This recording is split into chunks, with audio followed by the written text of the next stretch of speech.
आइल बा दिसंबर देखा जाड़ के महीनावा, आइल बा दिसंबर देखा जाड़ के महीनावा।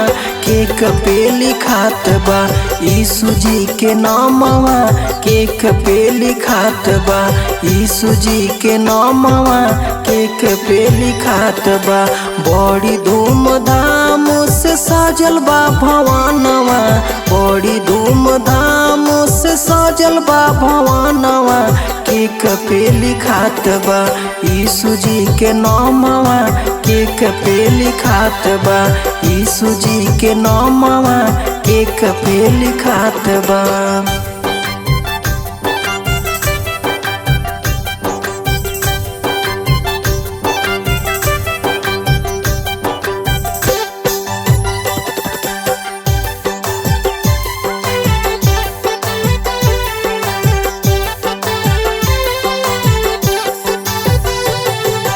जग उजियारा भइल रहे अंधियारा, यीशु जी के नामवा से मिट दुख सारा।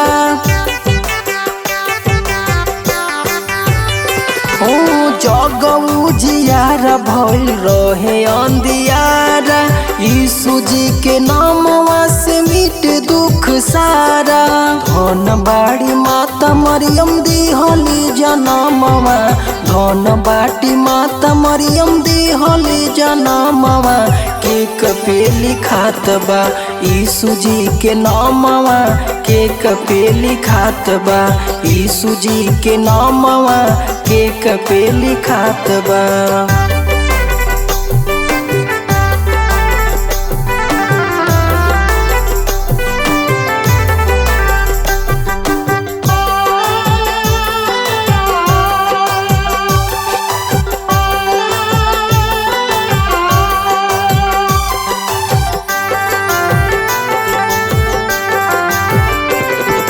खुशियाँ मनावा नाचा सब केहू संग में, यीशु जी के नामवा गुजत बा गगन में।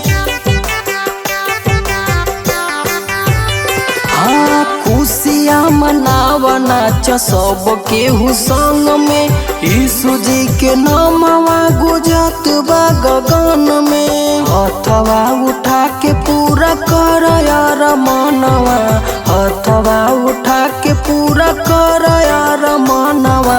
केक पे लिखात बा यीशु जी के नामवा, केक पे लिखात बा यीशु जी के नामवा, केक पे लिखात बा।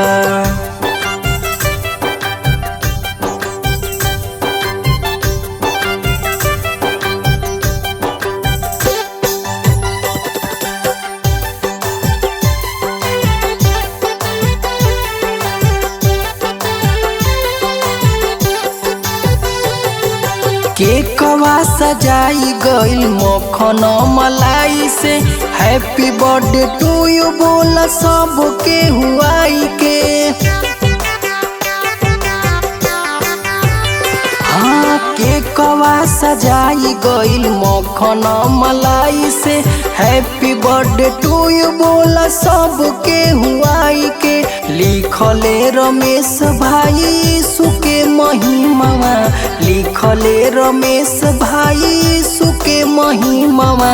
केक पे लिखात बा यीशु जी के नामवा, केक पे लिखात बा यीशु जी के नामवा, केक पे लिखात बा।